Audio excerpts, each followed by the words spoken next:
En RDC, le gouvernement a annoncé l'arrestation au Nord Kivu d'une trentaine de personnes qui seraient impliquées dans la récente attaque contre l'aéroport de Goma et les massacres dans cette province. L'armée nigériane a commencé le transfert de son centre de commandement dédié à la lutte contre Boko Haram de la capitale Abuja vers Maïdougouri, fief du groupe islamiste dans le nord-est. En Turquie, quels sont les scénarios possibles au plan politique après la perte de la majorité absolue que détenait le parti au pouvoir au Parlement depuis 13 ans? On en parle dans cette édition. Bonjour à tous et bienvenue dans cette édition sur Sika. En RDC, le dialogue national prôné par le président Kabila afin d'assurer des élections apaisées doit se pencher sur les questions sécuritaires dans l'est du pays. Il s'agit d'une recommandation des représentants de cette région qui intervient alors que le gouvernement a annoncé hier l'arrestation d'une trentaine de personnes au nord Kivu. Ces derniers seraient impliqués dans la récente attaque contre l'aéroport de Goma et les massacres commis dans le nord de cette province de l'est du pays. Les détails. Les enquêteurs établissent maintenant un lien direct entre l'attaque de l'aéroport de Goma, capitale du Nord Kivu, et les actes de terrorisme qui ont endeuillé la région de Béni. C'est ce qu'a déclaré le porte-parole du gouvernement congolais, Lambert Mende. En outre, plus d'une trentaine de suspects ont été interpellés pour des actes de terrorisme perpétrés aussi bien à Béni, à Rutshuru qu'à Goma. Parmi eux figure un député provincial à qui les autorités reprochent d'avoir fourni des armes aux commandos ayant attaqué l'aéroport de Goma dans la nuit du 1er au 2 juin et d'avoir contribué au transport des assaillants qui auraient été recrutés dans le nord Kivu.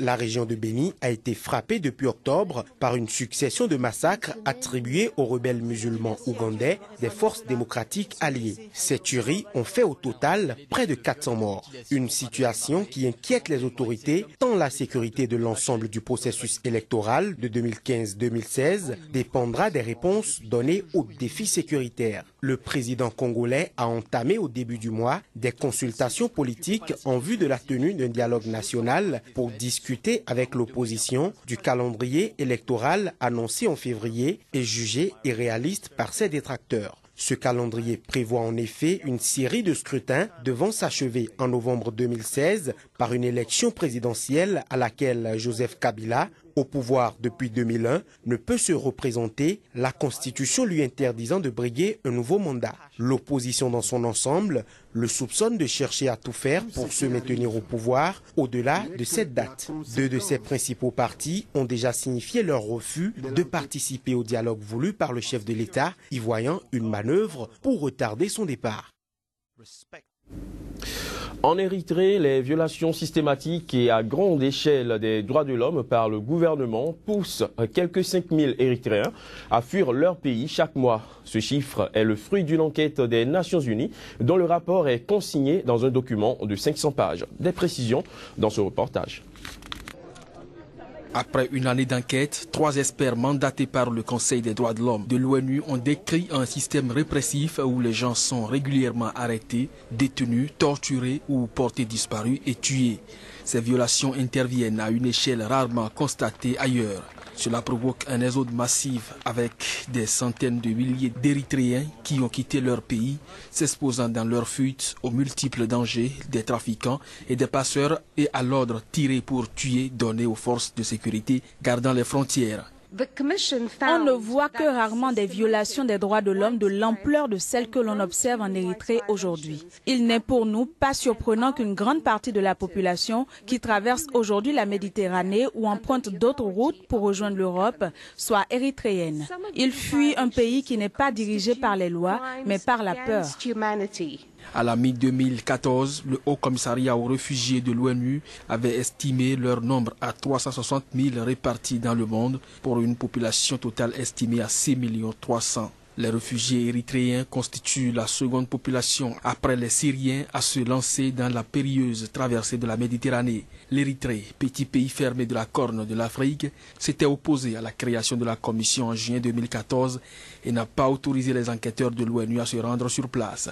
L'Érythrée est dirigée d'une main de fer par le président Isaias Afwerki depuis son indépendance de fait en 1991, après 30 années de guerre d'indépendance contre l'Éthiopie. Outre l'esclavagisme dans le travail, l'esclavage sexuel est aussi routinier dans le pays. En Afrique du Sud, Oscar Pistorius pourra sortir de prison le 21 août prochain. Une décision loin d'être à son avantage puisque son procès sera réexaminé en appel en novembre avec le risque d'un verdict plus lourd. L'athlète paralympique Oscar Pistorius, accusé d'avoir assassiné sa compagne en 2013, était condamné à 5 ans de détention. Reportage. C'est la commission des libérations anticipées sous contrôle judiciaire qui a approuvé le placement d'Oscar Pistorius en liberté surveillée. Il aura donc passé 10 mois en prison, soit exactement le temps minimum imposé. Si la nouvelle semble être favorable à l'athlète, elle est cependant à double tranchant en raison de l'issue incertaine du procès devant être examiné en appel au mois de novembre prochain.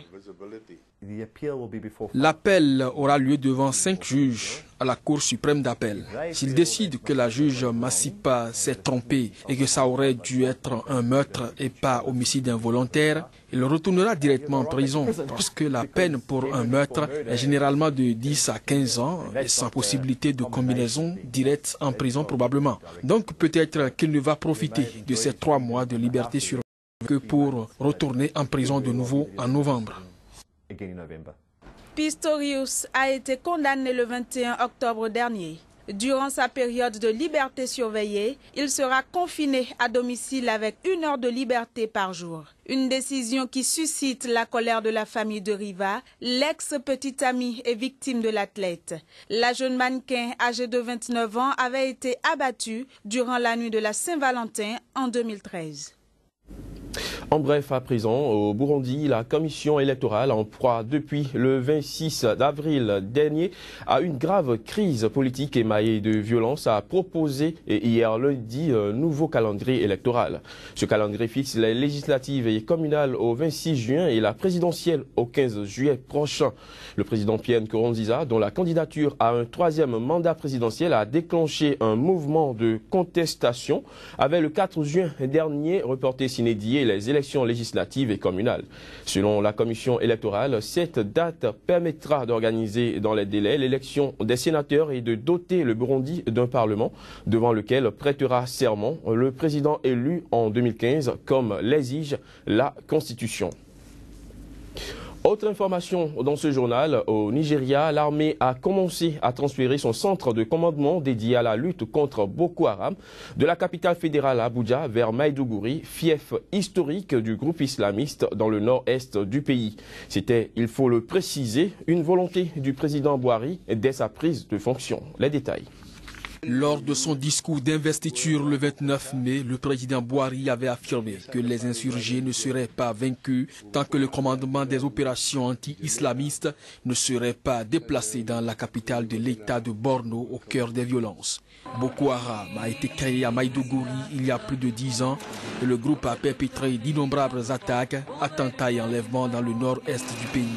À peine entré en fonction, le président Buhari avait annoncé le transfert du centre de commandement à Maïdougouri, promettant qu'il y resterait installé jusqu'à ce que Boko Haram soit totalement étouffé. Le porte-parole de l'armée a ajouté qu'un autre centre d'opération était en cours de transfert à Yola, capitale de l'État voisin d'Adamawa, où 2 attentats suicides sur un marché la semaine dernière ont fait 31 morts.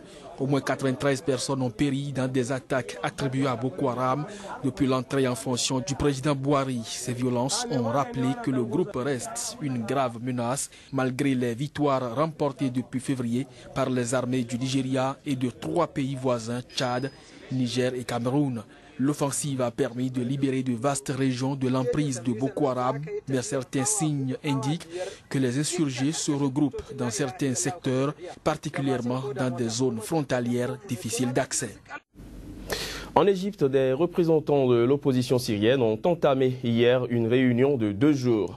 Il s'agit de tenter de créer un nouveau regroupement élargi contre le régime de Bachar al-Assad et d'adopter une charte nationale. Sont notamment présents à cette rencontre des responsables du principal bloc de l'opposition syrienne, toléré par le pouvoir, le comité de coordination nationale pour les forces du changement démocratique, des membres de l'opposition en exil ainsi que des chefs de l'armée syrienne libre. Plus de précisions dans ce reportage.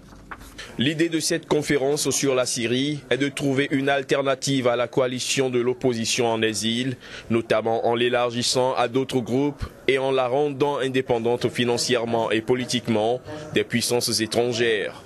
Organisée par l'Égypte, cette conférence élargie des forces de l'opposition syrienne entend définir une vision représentant le spectre le plus large possible de l'opposition syrienne.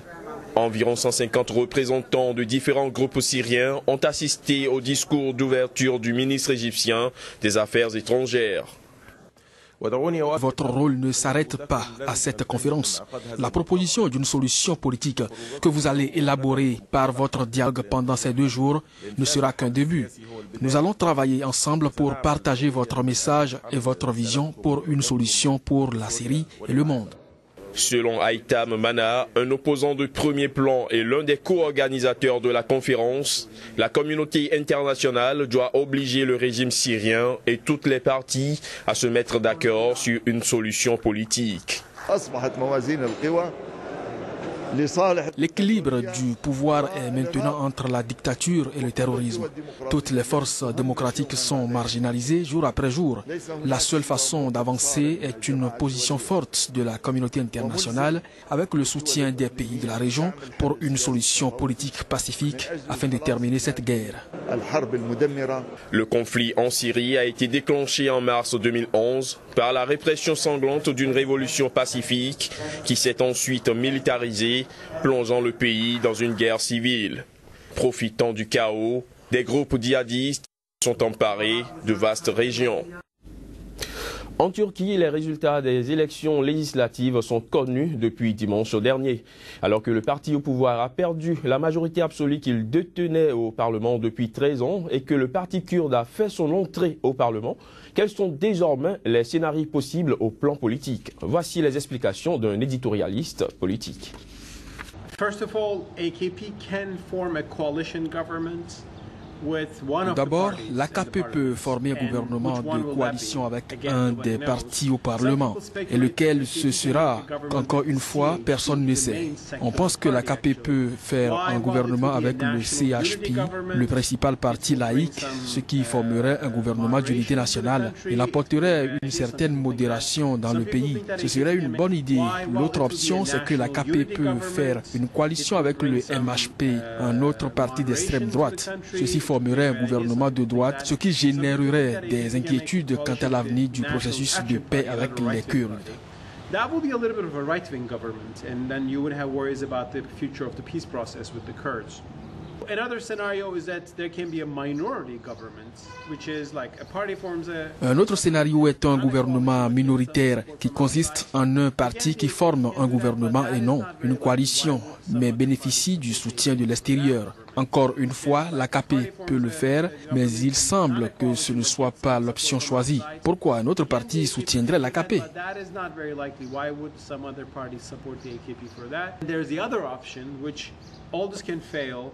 L'autre option est qu'au bout de 45 jours, tout cela peut échouer. Erdogan peut déclarer que ce Parlement ne peut pas former un gouvernement, donc dire « je veux de nouvelles élections ». Dans un délai de 3 mois, la Turquie peut voter de nouveau. Je pense que personne ne veut de cette option au Parlement parce qu'ils sont tout juste élus. Ils veulent profiter un peu de leur siège et de leur fonction parlementaire. Mais le président Erdogan pourrait être disposé à le faire en espérant que de nouvelles élections pourraient redonner de la force à son parti.